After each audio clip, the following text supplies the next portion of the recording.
कहीं रील पे देखा है कि पेंडुलम घुमाया जाता है एंड फिर आंखें धीरे धीरे हैवी होने लगती है, भारी होने लगती है और हम अपना कंट्रोल खो बैठते हैं। तो जो स्टेज पे दिखाया जाता है कि कोई मुर्गे की तरह बिहेव कर रहा है या फिर नंबर्स भूल गए गिनते वक्त या फिर अपना नाम ही भूल गए, तो क्या वो रियल है, फेक है, what exactly is that question कि बहुत बार लोगों को लगता है कि if I am in hypnosis या हिप्नोथेरेपी के स्टेट में अगर मैं हूँ, व्हाट वुड हैपन इफ़ मैं उससे बाहर ही नहीं आ पाई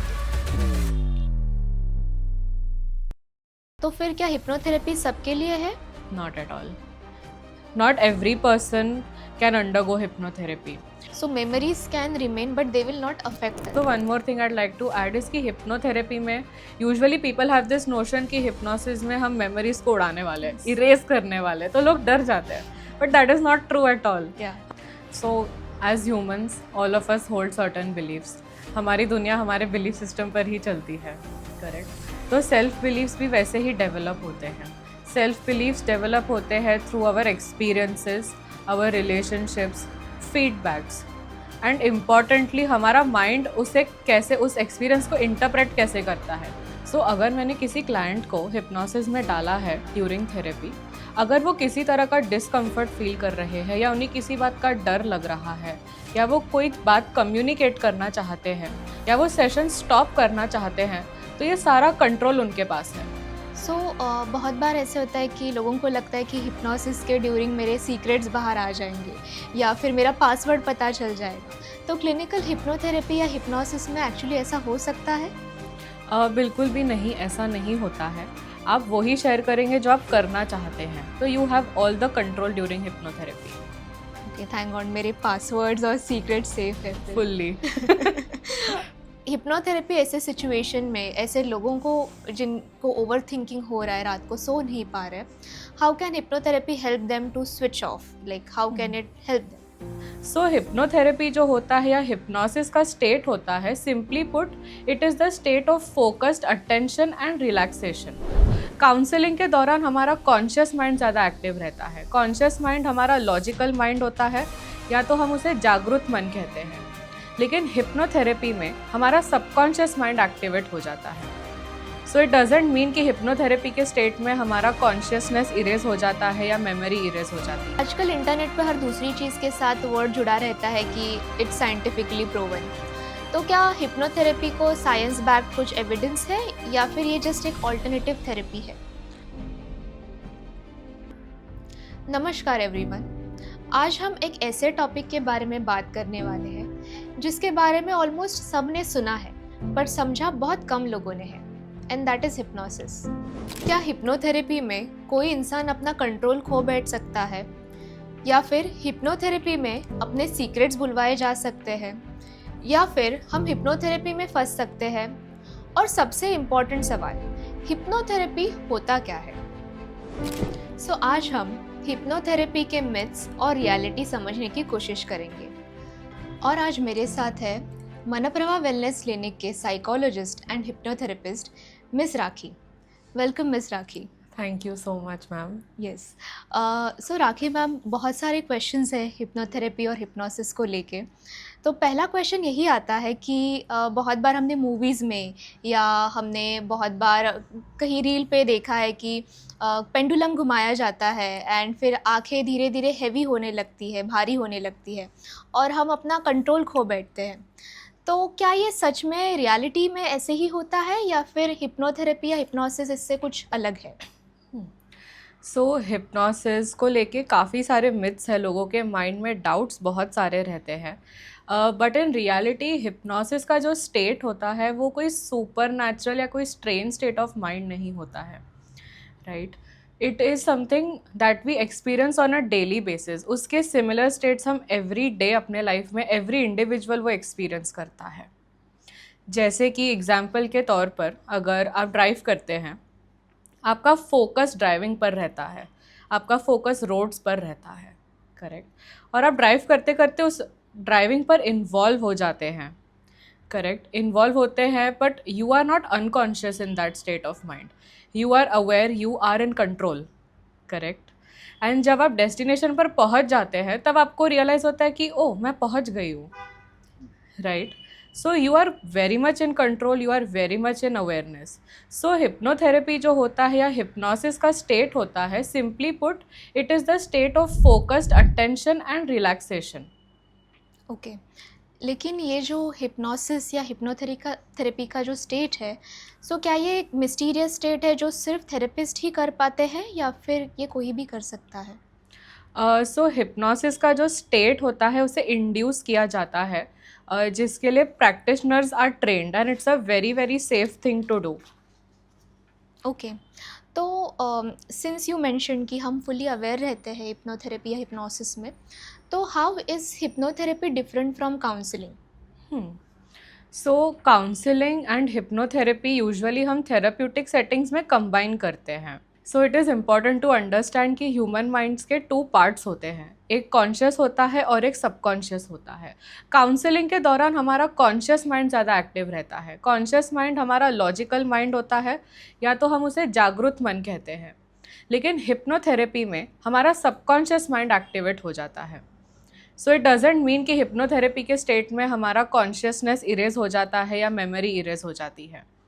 बट उस टाइम पे सबकॉन्शियस माइंड ज़्यादा सजेस्टेबल होता है, ज़्यादा रिसेप्टिव होता है, और कॉन्शियस माइंड के साइड से कोई भी तरह का इंटरफेरेंस नहीं होता है. ओके, सो मेरा नेक्स्ट क्वेश्चन ये है जो शायद सभी के दिमाग में घूम रहा है कि will I loose control during hypnosis? क्योंकि आप थेरेपिस्ट हो, आप तो बोलोगे कि कंट्रोल नहीं जा रहा है, बट एक्चुअल रियलिटी में क्या होता है? सो इन रियलिटी आप कंट्रोल लूज़ बिल्कुल नहीं करते हैं. जो भी हो रहा होता है वो आपकी अवेयरनेस में होता है. सो अगर मैंने किसी क्लाइंट को हिप्नोसिस में डाला है ड्यूरिंग थेरेपी, अगर वो किसी तरह का डिस्कम्फर्ट फील कर रहे हैं या उन्हें किसी बात का डर लग रहा है, या वो कोई बात कम्युनिकेट करना चाहते हैं, या वो सेशन स्टॉप करना चाहते हैं, तो ये सारा कंट्रोल उनके पास है. ओके, पर अगर थेरेपिस्ट ने ऐसी कोई सिचुएशन या सजेशन दी जो वो क्लाइंट नॉर्मली एक्सेप्ट ना करता हो, बट ड्यूरिंग हिप्नोसिस वो सजेशन दी गई, तो वो सिचुएशन हम कैसे हैंडल कर सकते हैं? सो हिप्नोसिस में जब हम इंस्ट्रक्शंस देते हैं माइंड को, there might be certain instructions जो आपके वैल्यूज़ या बिलीफ सिस्टम के साथ अलाइन ना करते हो, बट उसे एक्सेप्ट करने की ज़रूरत नहीं होती है. वो आप उसे रिजेक्ट भी कर सकते हैं. सो बहुत बार ऐसे होता है कि लोगों को लगता है कि हिप्नोसिस के ड्यूरिंग मेरे सीक्रेट्स बाहर आ जाएंगे या फिर मेरा पासवर्ड पता चल जाएगा. तो क्लिनिकल हिप्नोथेरेपी या हिप्नोसिस में एक्चुअली ऐसा हो सकता है? बिल्कुल भी नहीं, ऐसा नहीं होता है. आप वही शेयर करेंगे जो आप करना चाहते हैं, तो you have all the control during hypnotherapy. Okay, thank God मेरे पासवर्ड्स और सीक्रेट सेफ है फिर. Fully. Okay, great. And coming to next question कि बहुत बार लोगों को लगता है कि if I am in hypnosis या हिप्नोथेरेपी के स्टेट में अगर मैं हूँ, व्हाट वुड हैपन इफ़ मैं उससे बाहर ही नहीं आ पाई तो? सो ये क्वेश्चन बहुत से क्लाइंट्स हमें पूछते हैं कि उन्हें लगता है कि शायद वो हिप्नोसिस की अवस्था में स्टक हो जाएंगे, राइट. बट जैसे कि मैंने कहा कि हिप्नोसिस जो है, it is a state of focused attention and relaxation, right. So जो भी हो रहा है वो आपके कंट्रोल में ही हो रहा है. तो जब भी हिप्नोसिस का स्टेट थेरेपिस्ट इंड्यूस करते हैं, या तो आप अलर्ट रहेंगे, कॉन्शियस रहेंगे, या तो डीप रिलैक्सेशन की वजह से आप डीप स्लीप में चले जाएंगे. तो किसी भी तरह का कोमा वाला स्टेट नहीं आएगा. ओके, तो फिर वो जो स्टेज पे दिखाया जाता है कि कोई मुर्गे की तरह बिहेव कर रहा है या फिर नंबर्स भूल गए गिनते वक्त या फिर अपना नाम ही भूल गए, तो क्या वो रियल है, फेक है? What exactly is that? So stage hypnosis versus clinical hypnotherapy, there is a distinction, right? Stage hypnosis में ये होता है कि उसका purpose is entertainment. तो जो participants हम देखते हैं, जो volunteers हम देखते हैं, they are in that highly responsive state. उनके minds are willing to go into the state of hypnosis and वो अपनी willingness से वहाँ पर जाते हैं.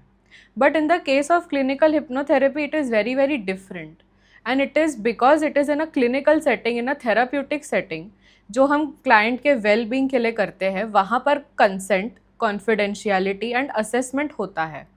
क्लाइंट का रेजिस्टेंस भी वहाँ पर ब्रेक किया जाता है, उनके डाउट्स क्लियर होते हैं उसमें.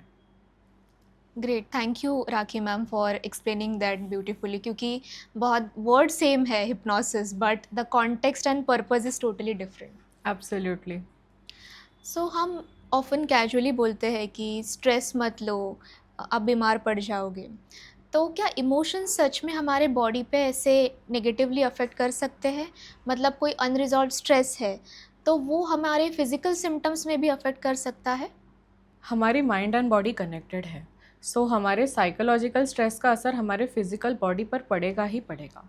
हमारे अंदर नर्वस सिस्टम है, राइट? हमारा नर्वस सिस्टम जो है वो हमारे बॉडी का इंटरनल सेफ्टी सिस्टम है।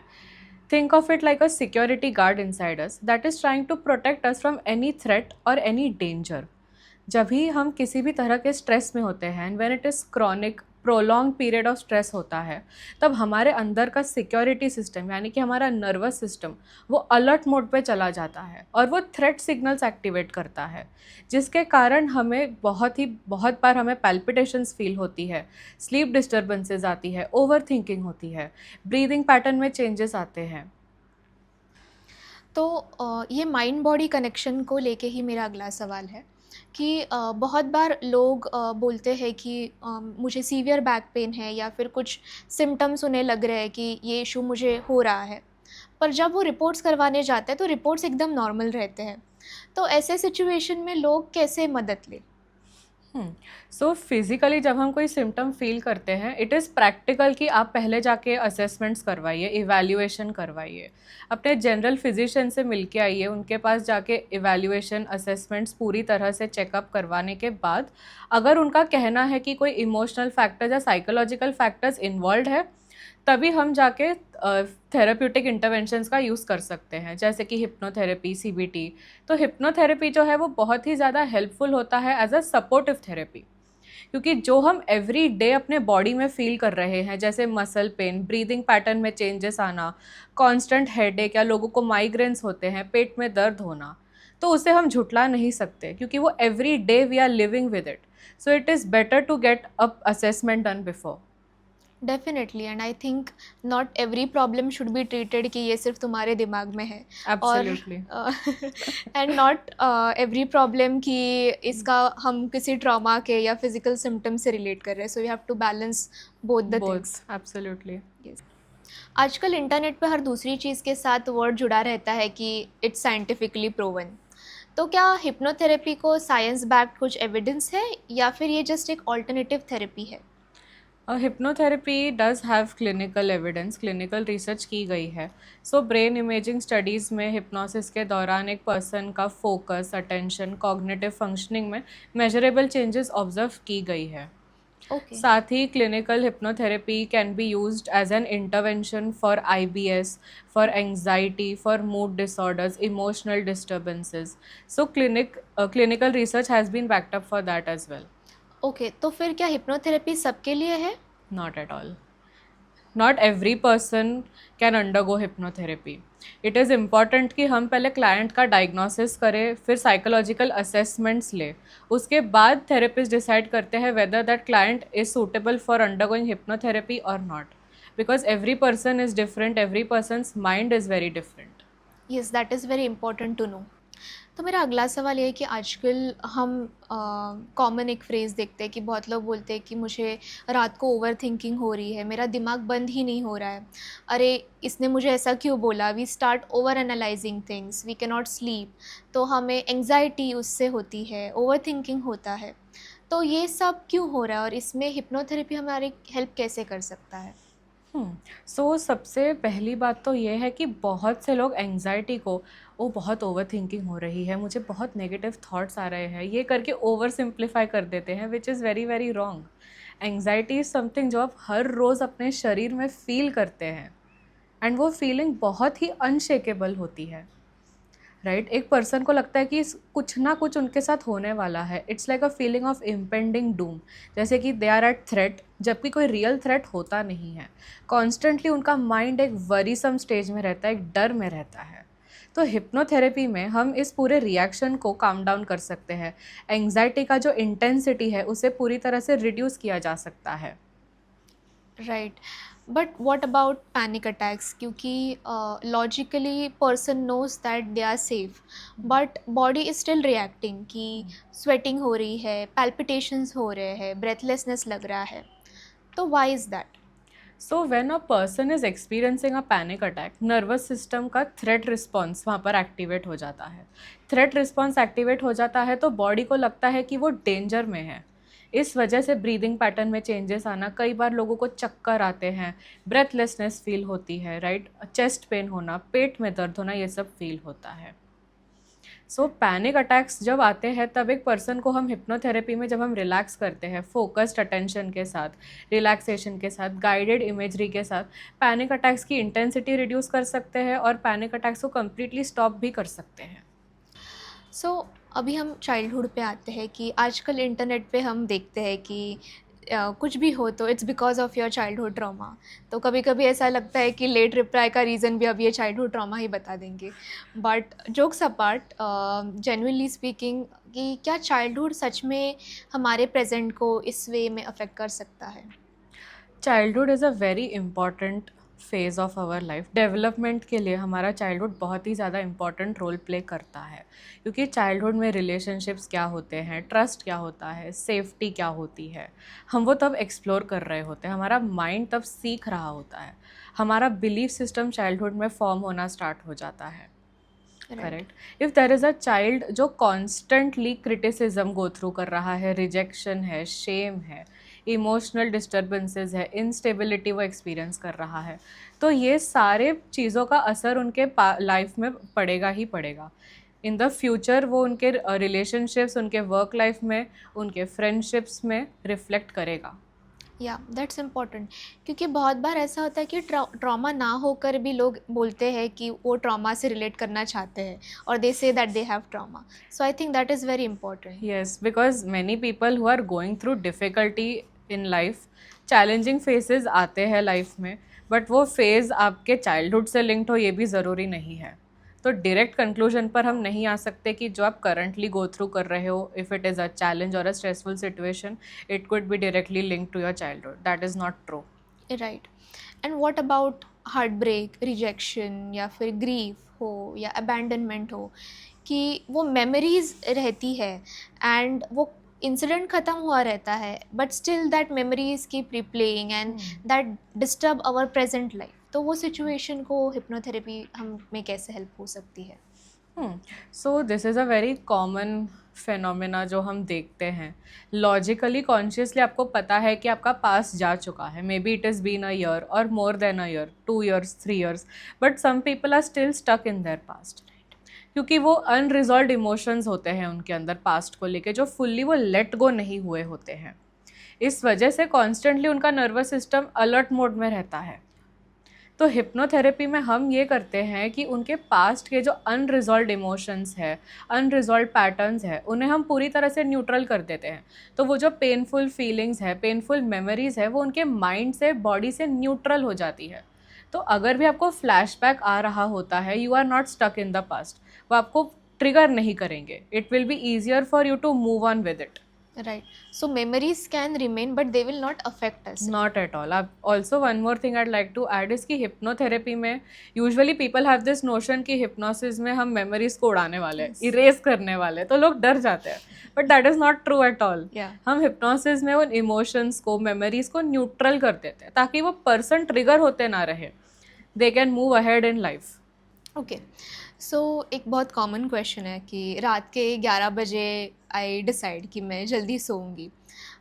उसके बाद बहुत बार ऐसे होता है, सब लोगों के साथ ही होता होगा, कि हम फिर रील स्क्रॉल करना चालू कर देते हैं and then we think about some incident from 2017 2016, 10 साल पुराना incident, and we start feeling embarrassed about it. और फिर हम कुछ इमेजिनरी सिनेरियोज क्रिएट करते हैं हमारे माइंड में कि अरे ये मैंने ऐसा क्यों बोला। We start over analysing things and ऐसे देखते देखते 3 कब बज जाते हैं हमें समझ में नहीं आता, and your mind just doesn't shut off, right. तो हिप्नोथेरेपी ऐसे सिचुएशन में, ऐसे लोगों को जिनको ओवर थिंकिंग हो रहा है, रात को सो नहीं पा रहे, how can hypnotherapy help them to switch off, like how can it help them?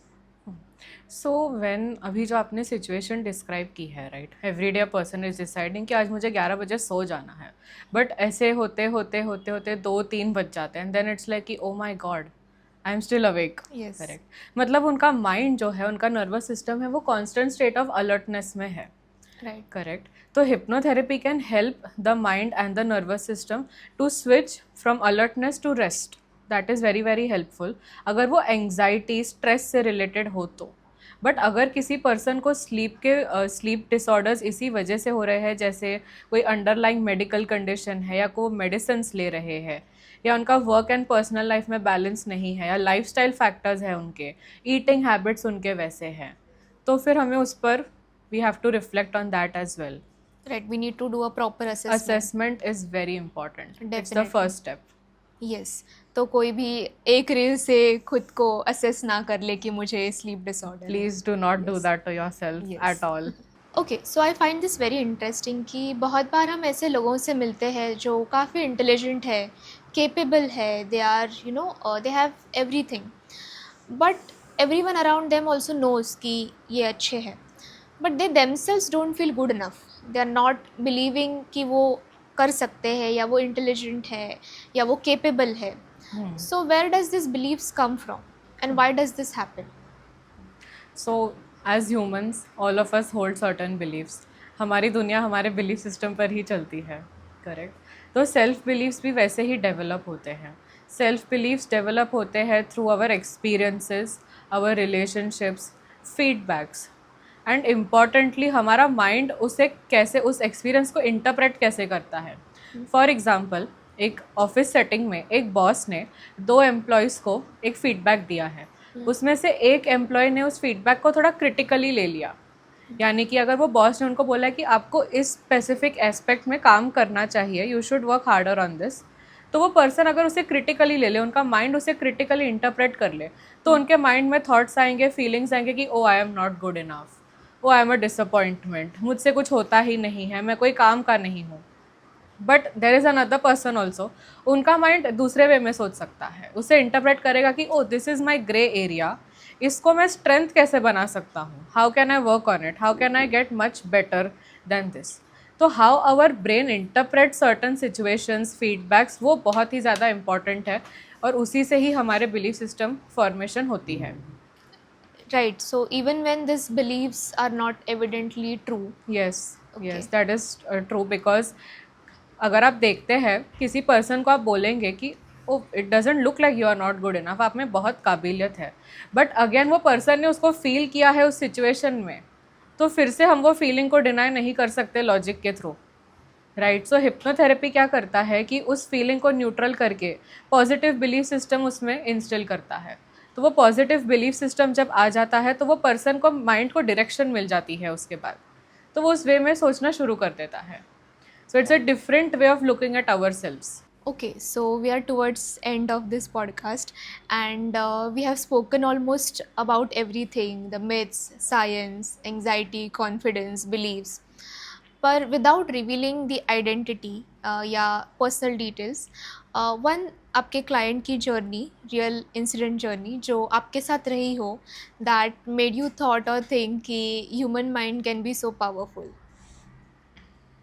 Yes, so there is one case I'd like to share. बहुत ही ज़्यादा miraculous था, but again hypnosis is not magic. So there was a client and they came to me. काफ़ी severity था, उनका traumatic past रहा था जिसका साइकोसोमैटिक सिम्टम्स उनके बहुत ही ज़्यादा थे, लाइक बहुत ही ज़्यादा, and it was very difficult for them to just go about their day. Daily functioning उनका हैम्पर्ड था, couldn't eat, couldn't sleep, इतनी एंग्जाइटी, डेली उनको 3-4 पैनिक अटैक्स आते थे, एवरी डे लूज मोशंस, उसके साथ वॉमिटिंग. तो they couldn't eat, they couldn't sleep, like very very disturbed emotionally, very disturbed. So उन्होंने बहुत साइकाट्रिस्ट चेंज किए, गैस्ट्रोएंट्रोलॉजिस्ट को दिखाया, उन्होंने ECG करवाया, 2D एको करवाया, everything, every possible medication under the sun उन्होंने ट्राई किया, बट कुछ वर्क नहीं कर रहा था उन पर. 2 साल तक ये सब उनका चला, एंड फाइनली वो मनप्रभा आए थे. सो हिप्नोसिस के बारे में उनको कोई आइडिया नहीं था वैसे. So it was a new challenge for me also, but I think Manprabha likes that. Yeah. So yes, so उनका initially first hypnotherapy session था. So of course for a person to get better results, body has to be very relaxed. Mentally अगर आपको results चाहिए, आपके psychological factors में changes आने चाहिए, body has to be very settled उसके लिए। तो मेरा फोकस पहले वही रहा कि उनके बॉडी को सेटल डाउन करना, यानी कि साइकोसोमैटिक सिम्टम्स को फुल्ली हमें सेटल डाउन करना था, बंद करवाना था। तो हमने 2 वीक्स का टाइम लिया और 1 वीक में हमने देखा कि बहुत ही ज़्यादा ब्यूटीफुल रिजल्ट्स आए थे, शायद हमने भी एक्सपेक्ट ना किया होगा, but it was really really good. And it was that कि उनको एक हिप्नोथेरेपी सेशन में उनका पैनिक अटैक्स एवरी डे जो उनको 3 से 4 आते थे, वीकली 1 या 2 हुआ, उनके लूज मोशंस कम्प्लीटली स्टॉप हो गए, कम्प्लीटली स्टॉप्ड। सेकेंड वीक में जब वो आए तो उनके हमने नॉशिया एंड वॉमिटिंग पर काम किया था। सेकेंड वीक के बाद जब वो थर्ड वीक पे फॉलोअप के लिए आए थे तो उनका पूरा nausea vomiting stopped, completely stopped. So with in 3 sessions उनके साइकोसोमैटिक सिम्टम्स, उनके पैनिक अटैक्स, उनका वॉमिटिंग, नॉशिया, डायरिया, IBS पूरी तरह से बंद हो गया। धीरे धीरे वो जाके अपना she started going back to her life and अपना going to college and all of that. Again she started to live the way she wanted to, like a normal person, खाना पीना, इंजॉय कर पाना, चैन से सो पाना। तो वो सब फिर से उनका लाइफ बहुत ही ज़्यादा हील हो गया था। एंड येस, हिप्नोथेरेपी ने बहुत ही ज़्यादा हेल्प किया था उनके माइंड को, सबकॉन्शियस माइंड को हील करने में, ट्रॉमा को न्यूट्रल करने में, उनके बॉडी को वो रेस्ट देने की, वो माइंड को रेस्ट देने की जो उन्हें इतने टाइम में नहीं मिला था। So it was really really good. We were all very happy to see her like that. And अभी वो 80-90% रिकवर हो गए हैं। Wow. And I think to sum it up, she came back to life. Of course, 100%, 100%. Yes, and probably that's, I think, the best note to end this podcast on. So thank you so much, Rakhi ma'am. Thank you so much, Ankita ma'am. The mind and benefits of hypnotherapy on our mind are definitely powerful. But understanding it is not magic or it is not overnight miracle. Sometimes it is being curious about our minds and understanding our own patterns. मैं ऐसा क्यों react कर रही हूँ? Why are my old fears returning? Why do I believe certain things about myself which are actually not true? And healing begins when we stop judging those questions and start to understand and observe them. And to everyone watching, if today's conversation made you think about even one myth you had about hypnotherapy, then I think we have done our job. Thank you so much for watching.